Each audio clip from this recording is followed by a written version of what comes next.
So Sadhguruji, then what is it? Okay, so for all of us, give us in clear, simple sentences, do this and you will be at least on the way to being blissful or happy or aware or living in a nice conscious way. If you just observe, if everybody makes a little effort, everybody take a little time for this piece of life, okay? Not for your family, not for your career, not for something else. Just for this piece of life, give it little time because this is the most important piece of life in your life, isn't it? Yes or no? Yes. Even if you're in love with somebody, still this is the most important piece of life, isn't it? So pay some attention to this. How does it happen? Why have you taken it for granted? Believe me, you're not going to be here forever. I'll bless you with a long life, but you're going to fall dead one day. Yes or no? Yes. So, do not take this for granted.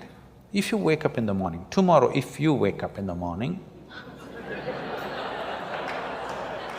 No, this is not my wish, but I want you to know, of all the people who go to bed tonight, over 1 million people will not wake up tomorrow morning.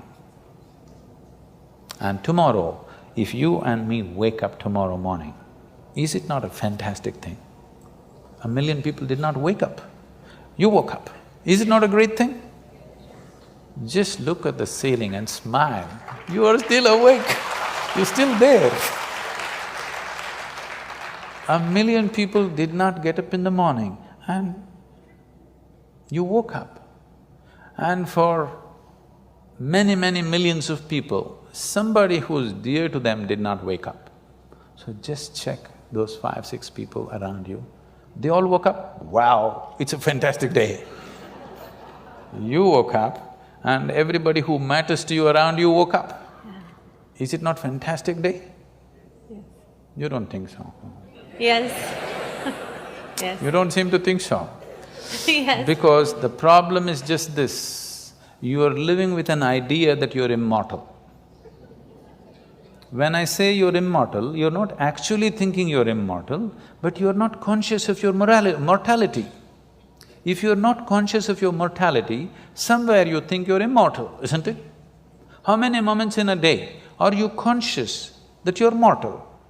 If you were conscious, would you have time to crib? Would you have time to fight with somebody? Would you have time to do some rubbish with your life? If you knew, if you are conscious that you are mortal, you would do nothing other than what is absolutely needed for you and everybody around you.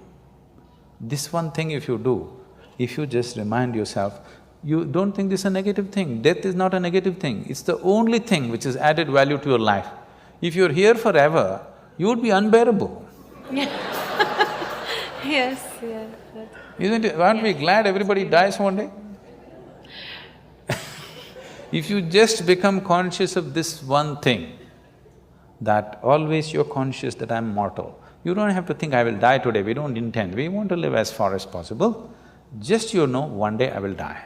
If you're just conscious of this one thing, you will naturally become spiritual.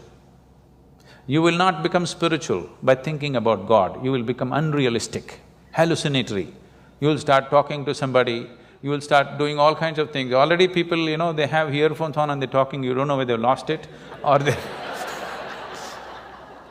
10 years ago, if somebody was walking on the street talking, you would know that he's lost.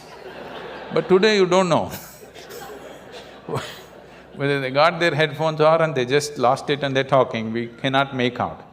But if you are conscious that you are mortal every moment of your life, spiritual process has begun for you.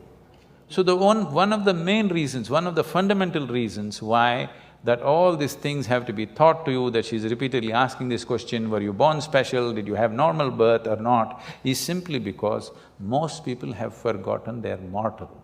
They think they're immortal. They may not actually think they're immortal, but they're not conscious they're mortal. With every step, with every breath, if they were conscious of this, you know how consciously they would live? They would become fantastic. It is your mortality which makes you want to know what is the nature of your existence. You really want to know where you came from, where you will go, only when it sinks into you, all this drama, poof, one day it will end. But right now you think only others appear in obituary columns, you are only going to read it.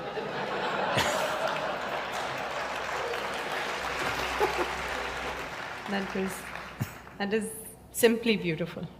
That's all that's needed.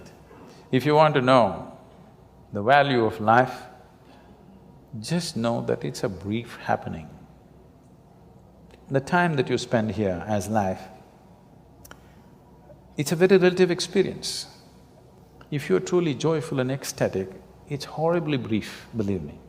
I feel like I was born day before yesterday, see already how I've become. Okay? Yes. But on a particular day, if you're depressed or miserable, It seems one day seems like an endless thing. So, only miserable people have a long life. If you're a joyful, ecstatic person, life is always brief. If you live to be 100, it's still very brief for what possibilities a human being carries. For the immensity of what a human being is, it's too brief a life. If you're given 100 years, 200 years, it's still too brief, because before you know what's happening, before you explore a few dimensions of life, it'll be over. It'll be over, okay? Only miserable people have a very long life, they feel it's very long.